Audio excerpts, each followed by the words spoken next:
What's happening, everybody?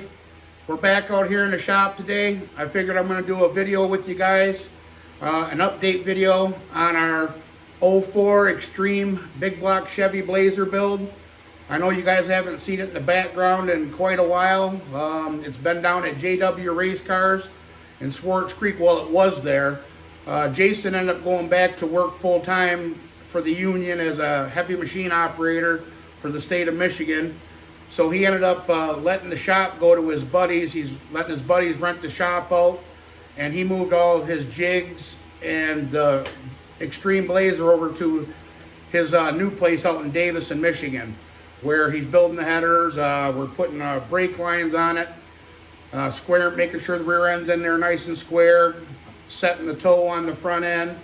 The travel, we're getting it put on the scales, set the anti-roll bar. Lots of stuff going on. I've actually went out there and checked out his new place and did a little bit of hands-off, off-camera work. But it is, trust me, it's still around. We're still, it's in the making. But as you guys know, I'm always on the old interwebs there, searching for parts and good deals to try and save myself a little bit of money, because everybody knows that building cars and hot rods and race cars, no matter what you're building anymore, it's just expensive. And I'm far from rich, so anytime that I can get on the internet and find good deals on parts that I still need for the Blazer, which we're getting the list whittled down. We're close. I still got to order the camshaft, which I think I have one picked out. That's going to work good for our combination, the compression ratio, stuff like that. So I think I might be pulling the trigger on that after the Blazer gets back home. So like I said, I went on the internet over the winter, last fall, and we came up with some new parts. And I figured I'd give you guys an update video and go over a couple of these new parts that I did pick up over the winter and last fall. And we'll talk about them a little bit. But we're going to be getting back to work on the 65 on Jenny's dad's Chevelle here. As you guys know, in the last video, we tore into the 460 big block Chevy and found some stuff I'd like to do. So I talked it over with Jennifer. We're going to kind of push this on the back burner for now. We're going to re-ring it, bearing it, and gasket it. We're going to end up using that reed cam that was in it. Because on these LS7 engines, when a shop does them, they're proven. So whatever combination, that camshaft was set up for them heads, the springs, the Harlan Sharp rockers, the push rod length was correct. So instead of jumbo jiving a bunch of stuff together and trying to make stuff work, we're just going to go back with the proven parts that was already on it. I am going to take the valve springs off and relap the valves in and put new valve seals in the heads also. And like I said, we're going to re-ring and bearing and gasket the big block. But that's over time. But on the next video, you guys will see another treasure that actually Tony came across over at Mid-Michigan Trans. He bought out of, I guess you would say, a barn full of goodies, engines, blah, blah, blah. But we found a good one that we think that we're just going to go over, which that'll be in the next video. We'll kind of walk over and show you what we found. I was actually surprised and excited about it. So that's on the next video. But we're going to get in today on the parts that I picked up on the old interwebs and go over it. And I think you guys are going to be surprised on what we found. Got a killer deal on them, something that you just can't pass up. When you find deals on parts that are new or like new on the internet for a good deal, you have to strike while the iron's hot, or you're going to lose out and pay double to triple for new parts. So I'm going to get you guys off the tripod, and we're going to show you guys these parts that we picked up. All right, got you off the tripod, and we're going to go over a couple of these new parts that we picked up off the internet there. The first one that we're going to go over, I'm super excited about. I have heard nothing but great stuff about the company, and It's a new torque converter. This is a brand new converter. It's never been run. The guy that I bought it from, Barnes Racing out of Carroll, Michigan, he bought it for a 540 that he has in a Regal. He usually runs small block Chevys, nitrous, but they were building a big block Regal mid-plate car. It's got a mid-plate. This converter will only work with a mid-plate, which we'll get into a little bit more about that. But a lot of people hasn't heard of the 501 Performance, the Bubba Rafferty out of Ohio. I think they're out of Columbus. A lot of the no prep, pour your own puddle guys, I've heard nothing but good things about these converters. And I've been actually following 501 Performance's page on Facebook and stuff like that for a while now. And Bubba Rafferty, he builds these converters to spec for the guys. And that was another thing that made me want, to get this converter. And it was a good deal. I'm not going to tell you the price, but it was very reasonable for what these converters go for new. But Bubba builds these to spec on the engine, the weight of your combination. And like I said, it was for a 540, which we're a little shorter than that on cubic inch, but it should still work very well. It's a 5500 8-inch, or no, it's a 9-inch, 9-inch converter. It has the billet back half. It's already got the big block snout, and it's set up for mid plate. This is a mid plate. You got to have a mid plate to run this converter. On your regular stock converters that you would buy, like the TCI that we put in the El Camino, the ears are a lot narrower. So this is set up for a mid plate. That takes up the difference. When you run a mid plate, usually you got to run these spacers behind the crank or a flywheel to bring the flywheel out to compensate for the thickness of your mid plate. So, but using these is has its drawbacks, because now when you put this behind your flywheel, what's that going to do? Now you got to shim your starter out, or if you're not going to be dead center of your teeth on your flywheel. So Bubba puts the billet back halves on them with the option of a mid plate, and I think I already said it stalls at 5500 for a big block Chevy. It is anti-balloon, spragless, so it's a good nitrous converter for a good horsepower engine. So I'm very happy to have got a killer deal from the Barnes Racing team. Like I said, they're very well known in the no prep.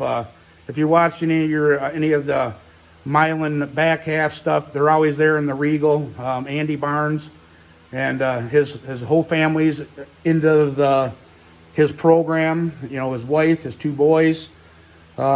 He decided to go with a small block and keep it small block. And I guess they actually want to put that Regal that they were building with the 540 back to a cruiser. He's already got 2 other no prep cars, and how hard G bodies are getting to come by.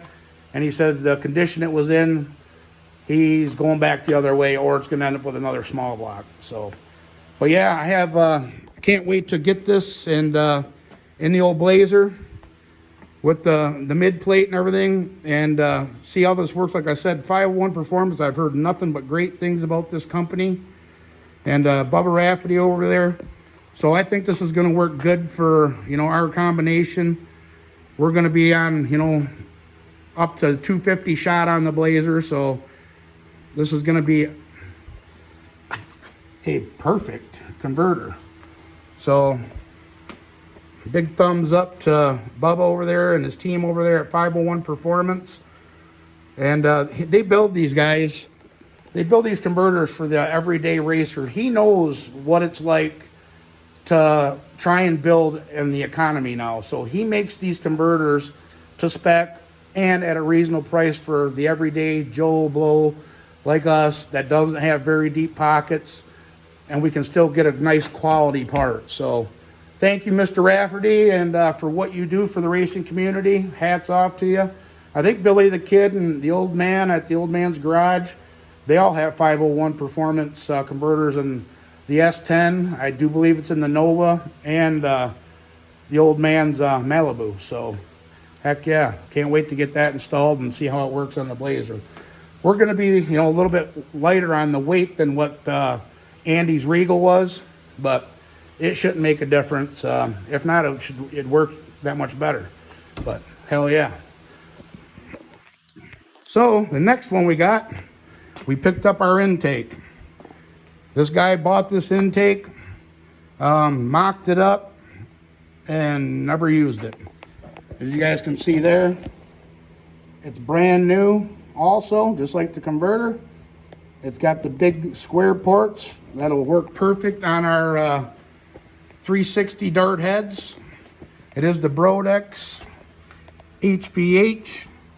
It's got the separator in here for the thermostat, cooling hoses for the front and rear, which we are going to make some AN lines to come from the front to the rear to help the cooling on the old big block. Only downfall that I wish I could have found, but hey, it is what it is. I mean, you can't have everything. I wish it was a 4500 flange. It's only a 4150 flange, so we're going to have to run the adapter to go from 4150 to 4500 to run the Dominator setup, which this is a brand new Dominator. It was on that Malibu when we bought the engine. This came with it. This is already tuned, so plugs looked great, so we should be good to go. It's always been covered here. I have never let it set out and get crap in it. Comes with all the throttle linkage. So, but yeah, another good find here. We had to actually travel a little ways to get that. We had to go to Cairo, Michigan to pick up the converter from Andy's shop there. He actually runs a garage out of Cairo, Michigan that he works on everyday vehicles to fund his racing hobby, which you have to have some side hustle or side job or job period to be able to do anything. So thanks, Andy, for hooking us up on the converter. And like I said, we had to drive a little bit to get this intake, but I was doing some research, and for our heads, our compression ratio, and what we're going to be running for camshaft, this intake is what I was looking for. And they're like $800 brand new, and I paid nowhere near that. I'll tell you, I paid $250 for this intake. So that was a killer deal. So we got, like I said, we are getting very close to getting all of our parts. I mean, we got our fuel system already up here. 440 Mopar, yeah. We got our Holley HP 125 pump, our inline fuel filter. So with this intake, Dominator, our induction system is pretty much mapped out. So let me get this, another shot here of that. Bam! I don't care what you say, that just looks badass. Well, there you guys go. I think I got a killer deal on both parts. Like I said, you know, that intake goes for $800 brand new. The converter, if you were to have Bubba build you one, you're looking anywhere from $1,200 to $1,500 with the billet back. The anti-balloon for the nitrous, spragless, mid-plate setup, which that's what really turned me on to this converter when I seen it on the internet, like I said, because it's a mid-plate converter. So now we ain't got to worry about shimming the flywheel out and putting spacer washers in between the converter to get your 3/16 play in there. When you're setting up your converter, you got to have your little bit of play. So this should already be, when you sandwich your engine and your trans together with the mid plate in there, we should have our clearances that we need right from Jump Street. Like I said, Bubba and his team over there, they take very, very seriously on what they do. And from everybody that I've talked to on forums that have or is running the 501 mid-plate converter, they're spot on their money right out of the box. So I'm very excited about getting that on. And like I said, I was very excited about the brodix HVH, because on the El Camino we're running, you guys remember that the spacer that we're running, the HVH, that super sucker it's called, by brodix. That's another proven performance part. I always like brodix parts. It's going to be a kind of a hodgepodge, I guess you could say, with dart head, the brodix intake, you know, blah blah blah, but whatever works. You know, I can't afford the BB3s or the big brodix racing heads brand new, so we ended up getting them dart 360s on a budget. Also we found them shit 2 years ago now, for a killer deal, already ported. The bells have been blended in. So, but yeah, we're that much closer. I got to pick up, like I said, the camshaft and lifters, and we should be able to assemble the engine 100% complete and get it ready to put back in the Blazer permanently. I still have to pick up, we're going to go with that, what is it now? I forget, but it's the panel for the wiring. I got it saved on my phone, but obviously I'm using my phone to record. But once we get that bought, we can start wiring. And the trans is already set. It's been set over at Tony's. It's a bad boy also, 400 turbo. So Jason's gonna finish wrapping the headers up, and then we're gonna go down, and obviously I gotta take the Kirky seat back down with me and get it bolted back in, set in the vehicle, get it on the scales, set the anti-roll bar, set the ride height, compression and rebound on the shocks, to what we think we're going to start out with. And Jason also said that when we take it out for its first maiden voyage down the track, he's going to be there and help me get the suspension dialed in. So hell yeah, it's nice to have people that are willing to come out to the track and help you figure stuff out on a brand new chassis like the Blazer is. So I really appreciate everybody for watching, and we'll catch you guys on the next video. All right, bye-bye.